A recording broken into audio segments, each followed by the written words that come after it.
The tribal chief has returned to Smackdown.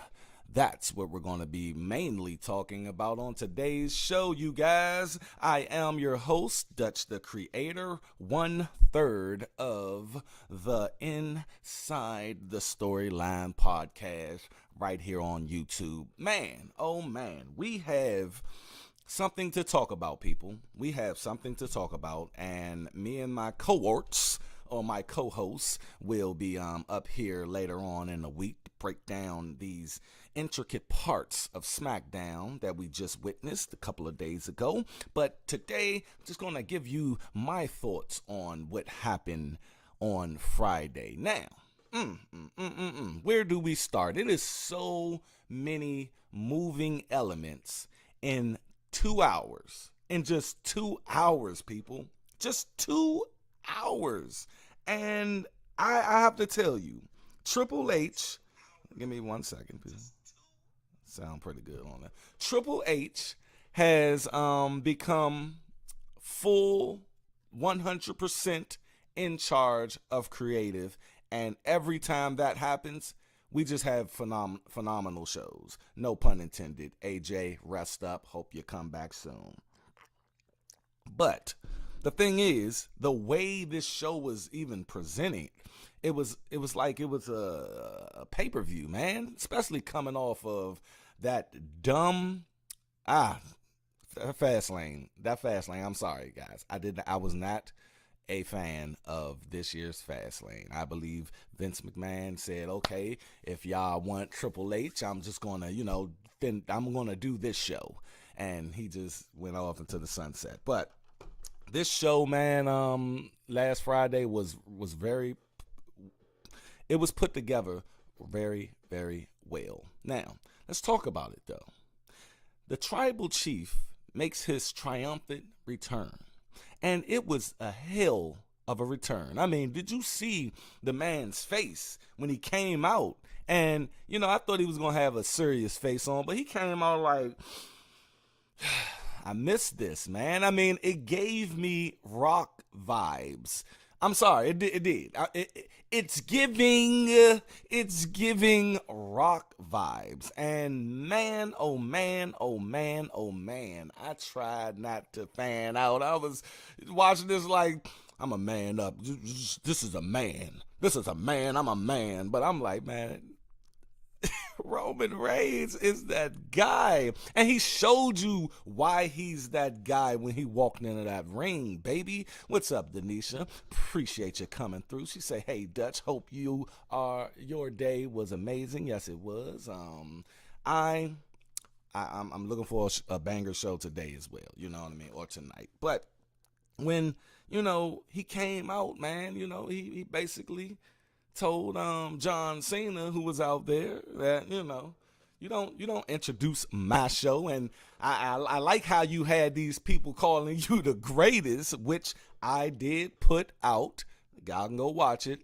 The video where I was saying Roman Reigns is the greatest of all time. Now, did I specify what I meant? No, but I did on the next video where I was saying I think Roman Reigns is the greatest champion that I'm talking about that physically held the WWE championship of all time. I think he's the greatest champion of all time. And you can say Bruno Sammartino because of his length, but at the end of the day, you rarely seen that man. That man probably fought once a year, twice a year. And if you compare that to Roman Reigns' work schedule, he don't even fight that much, but he fight way more than Bruno Sammartino, you see? So I do think he's the greatest of all time in that aspect. I think John Cena is the greatest of all time when it comes to being the face of a company. You see? Being the face of a company. If face of a company was a person, it will be John Cena. And some would say, hey, what about Hulk Hogan? Hulk Hogan was the face of wrestling, period. He was the face of wrestling. And hit me if y'all agree. If y'all don't, let me know. This is all subjective. But I think he was the face of wrestling. John Cena will never go to no other promotion like Edge just jump ship after 20 something years. That will never be John Cena. That will never be Undertaker. That will never be Shawn Michaels. I remember when Shawn Michaels was going to go over to WCW, but he said no, so got to understand that. Now, he comes in and he's basically, dressing Cena down. And Cena, the way he brought in LA Knight was marvelous, was beautiful, whoever wrote that needs to get a writing award or something, because everybody's thinking that John Cena is about to challenge your man for the belt, right? That's what we thinking. That's what I was thinking. You was thinking that, Denisha. I know you was thinking that. The thing is, he wasn't. He wasn't, baby. And he said, you know what? I'm not going. I gotta earn that, baby. I ain't just gonna come back in here and ask for a title match, even though you whipped my ass before. I ain't gonna do that. But I do know who earned it. L.A. Knight. Yeah. Woo. Woo. That, man, the way that sequence was, and then Roman Reigns, hands down, has the best fucking facial expressions ever. Like, he can talk to you without saying anything, baby. And that goes to Denisha's point as well, because we going everywhere with it today. Say Smackdown was amazing. Roman came back with vengeance. Him and Cody stare down. Woo! We gonna talk about it. We gonna talk about, yes, chills, man, chills. Look, I'm getting them right now. I'm literally getting them right now. I mean, that stare down was great. But let's talk about this L.A. Knight business. I said to myself, is L.A. Knight going to be able to, is he going to be able to do it? Is he going to be able to go face to face with Roman Reigns, the returning tribal chief, baby? And he did. He did. And that shot, they were doing some great camera work tonight, people. That shot of Roman Reigns in LA Knight's glasses, and LA Knight just staring at him, and basically, he told him, you've been at home. You've been at home, player, on the couch, chilling, while I've been putting in that work. Do you know who I am? And he say, let everybody tell him who I'm. L.A. Knight. Yeah. And Roman is like, oh yeah, that's what we doing. That's what we doing. And that's when Jimmy came out.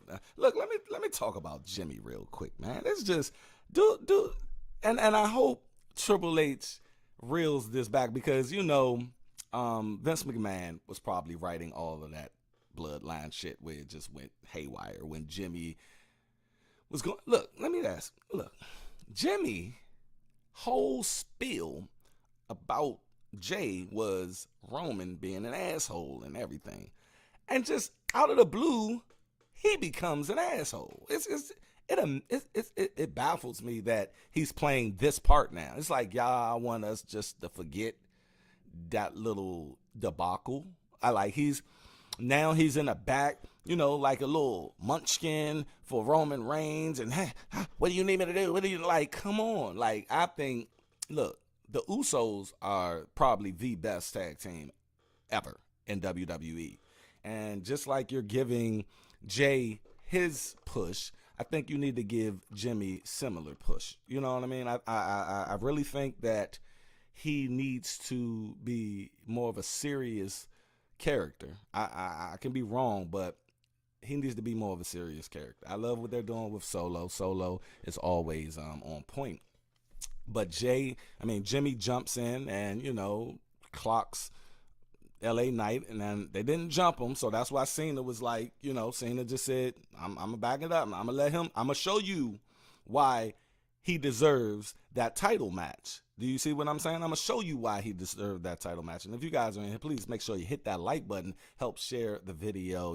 We're still a brand new channel, so YouTube probably like, we ain't gonna share this video too much. We just gonna give this little channel a chance. But by you liking the video, it lets that algorithm know, give this channel a chance, YouTube. But the thing is, man, he held his own against Jimmy, picked that microphone back up, said, hey, if you want it, you can come get it.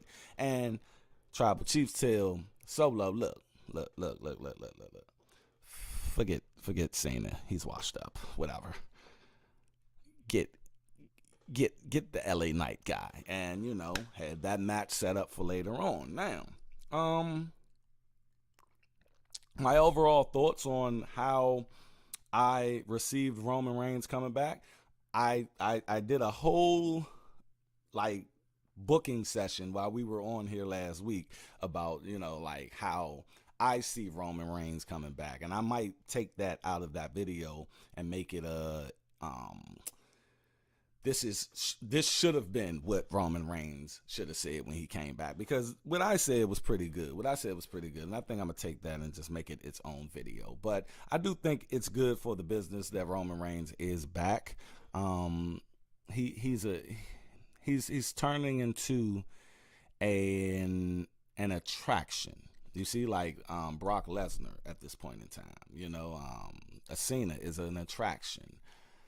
These people you rarely see, and do he need the belt to do this? No, he don't. But I do think that it's time for one Cody Rhodes to get his comeuppance, and that's what we're going to be talking about next. Cody Rhodes and Jey Uso had a match against Theory and my new favorite little person, what's his name? Wow, I forgot his name. It'll come to me, but they were fighting them, they beat them, and he comes out, and Roman Reigns music hits. Bloodline comes out now, and I think they're setting up something for not SummerSlam, but Survivor Series. I believe that's what's happening. I really can't see where it's going, who's going to be on whose team all the way, because you do got Judgment Day in the background. Can't have three teams, but we're gonna figure that out right now. Some were saying that Cody looks scared. Scared? I don't know about that. If you really look at his face, it looked like he was frustrated, he was anxious, and he remembered. This guy beat me at WrestleMania. That's the look I seen. You guys tell me what type of look do you think Cody was giving? What was that look giving? But I know Roman Reigns' look. He was just like, and somebody said, this is, the look you give when somebody is coming in your neighborhood and they ain't supposed to be there. That is what Roman Reigns' face looked like. You know what I mean? I hope Roman can shape up Jimmy and bring in Zilla. I heard about Zilla and other family members into the bloodline, and they can kick out Jimmy for new members. Hey, man, I don't even want Jimmy kicked out. I just want him to have a prominent role in the bloodline, because he just changed up that dumbass, silly character. It's like, ugh.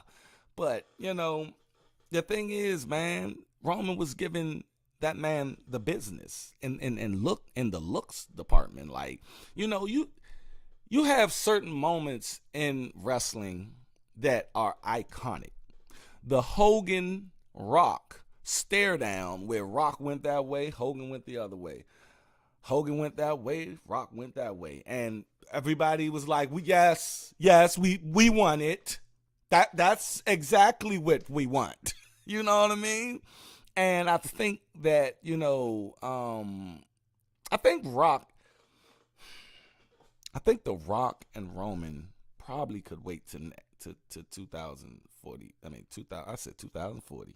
They might take it to 2040. The way WWE is. The Rock should start his. Because we were saying this on the podcast that it should be night one, night two. I think Roman losing the belt should be definitive. Like, it should be no excuses why Cody got that belt. And I'm gonna holler at my co-host on this as well, and see what they think. But I think you don't have Rock versus Roman this year. I think it should be focused solely on Cody Rhodes and finishing his story, starting his new story.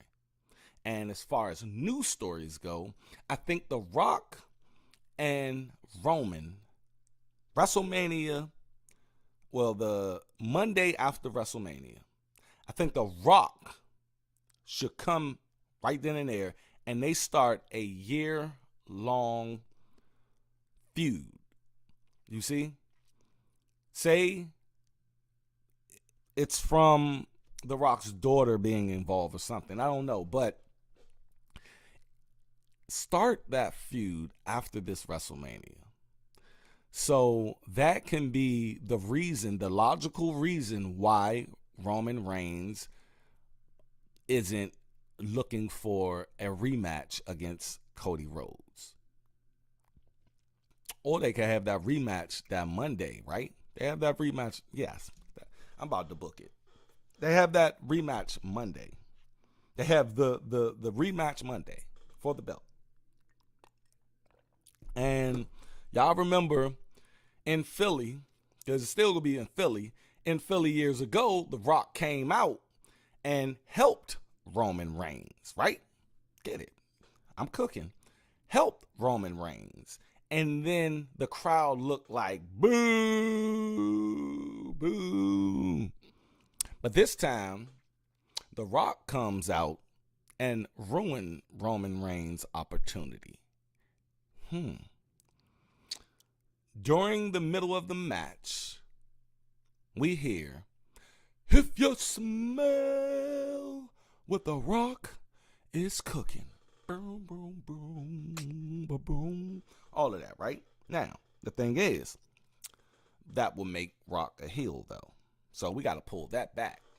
Got to be Rock babyface, Roman heel. Unless you're going to turn Roman babyface that night. But I don't think you are. But it has to be after the match. Cody wins again. But by the tooth of his tooth, he wins. And then Roman's sitting there. Fuck. I lost twice. Then that's when you hear, if you smell what The Rock is cooking. Boom. That's when the program between Rock and Roman starts. Because Rock said it ain't got nothing to do with his schedule. It's just the story, right? It's just the story. So if it's just the story, we should be able to build upon this. You ain't got to be there every week. You ain't got to be there every month. You ain't got to be there every day. Thing is, jump in periodically. And the first time they meet, it don't even have to be adversity. It don't have to be adversity. But it needs to build to something. It needs a storyline. That's why we are Inside Storyline. And if you're in here, please make sure that you hit that like button, baby. Woo! Now, I'm done with that. Let's talk about Jade Cargill. Woo! I was not expecting that, people. That right there is how you introduce her. Just give me something. Don't all of that, walk through queen shit in the background, getting out the car, looking and hugging and, hey, how are you in your fucking ring gear, but you're not coming out. I don't want that.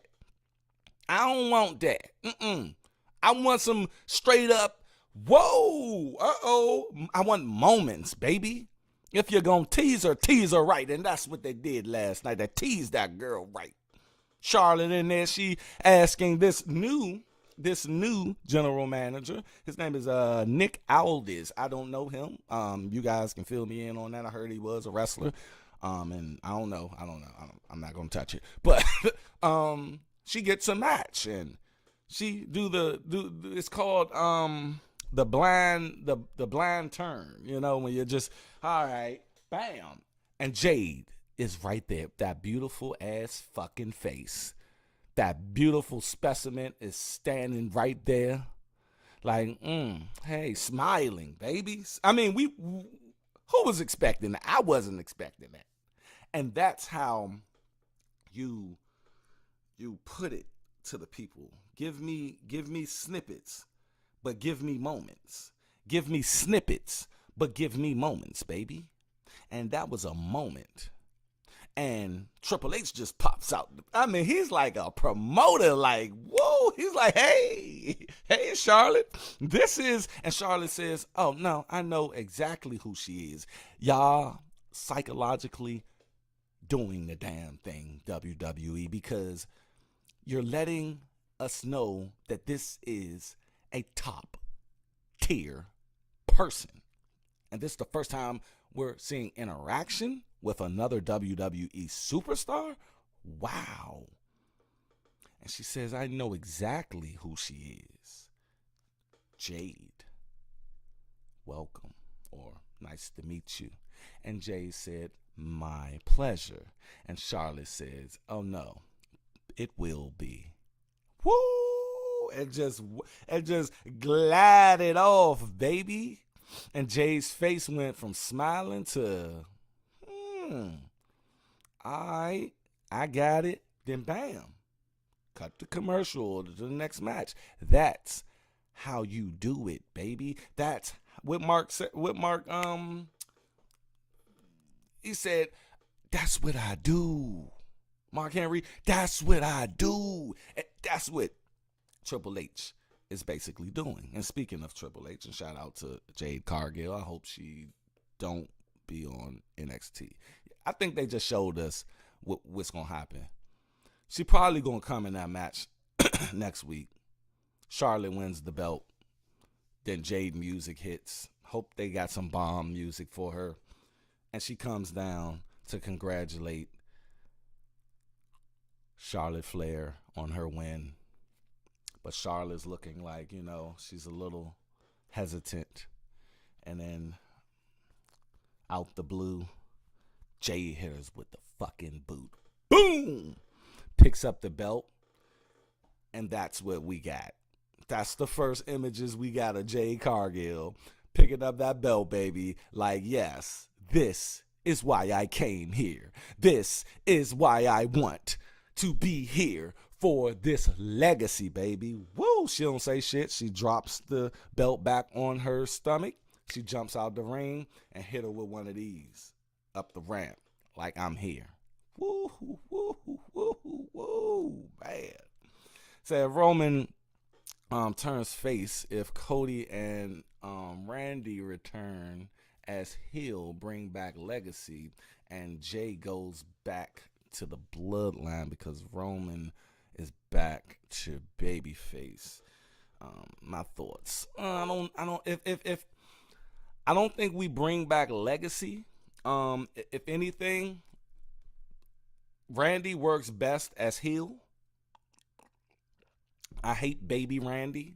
And Cody can't be heel. Cody is a white meat babyface. And I think that I said it when we first started, one of our first shows.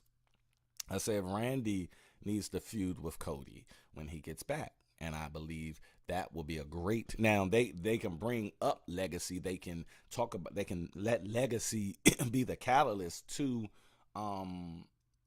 their feud. Yes. And that's why I broke it down on that show as well. How to incorporate the legacy thing. Like Randy Orton is. I made you. You know what I mean? I made you. You wouldn't be whoever. You wouldn't be who you were. Or you wouldn't be who you are. You never would have found this Cody without me, like basically grooming you from the get-go. Use that first domino effect.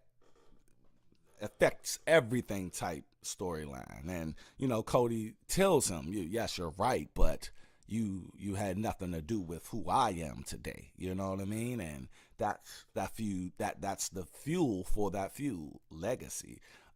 Jay goes back to Bloodline. I think Jay is off to the races to be who he's going to be. Maybe maybe a reunion down the line. I can see that, but as far as Jay going back, I think he should create his own little lane right now, and I think that's what he's doing. Roman becoming baby. I think Roman should become baby after the Rock's feud. Rock humbles him in some type of way, shape, form, or fashion. That's how I look at that, Miss Lane.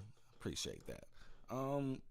What else we have? But I'm talking about LA Knight real quick. LA Knight deserves this. I think LA Knight do deserve his comeuppance. You know what I'm saying? I'm weary of LA Knight though, because when all of the bells and whistles are not that important anymore, what depth is LA Knight going to have to move forward? You see? Yes, The Rock has If You Smell What The Rock Is Cooking, Rudy Poo, Candy Ass, blah, blah, blah. But The Rock still had depth. The Rock depth was the people's champ. You see what I'm the people's champ. I got a connection to the people. You see what I'm saying? LA Knight doesn't have that it thing yet, that connection. Only thing he has a connection to the crowd is catchphrases. We don't know this guy. I don't even know where the guy's from. You see what I'm saying? He has to start talking more and stop just got everybody saying LA Knight. Yeah, like it's cool, it's alright, but I need you to talk, bruh. I need you to tell me something. I need something, because having that emotional connection with your wrestler, it helps you out to go hard for him or her. Okay? Yeah, we did have my man Triple H come out. When he comes out, I get goosebumps as well. Then shout out to Dom. Dominic Mysterio is that guy. That guy he's amazing. They used him because they knew that the guy Nick Aldis was not going to get no reaction. And they put Pierce as general manager of Raw. He deserves that. He's been doing the damn thing. And at the end of the day, man, they had a lot of moving parts going on in this show, and I can appreciate this show. And my co-hosts, they're going to be up here to talk about the show as well. But I try to keep an open mind for all of the storylines and moving parts, right? So, you guys, go down in the comment section if you're watching on the playback. Please let us know what you thought of the show. This has been Inside the Storyline Podcast, and I was your host, Dutch the Creator, 1/3 of Inside the Storyline Podcast, and this was your Smackdown review. If I didn't touch on certain other things, you guys can talk about it in the comments section. I'm out. Y'all be safe. I will catch you guys probably tomorrow when we review tonight's Raw. I'm out. Peace. Y'all be safe out there.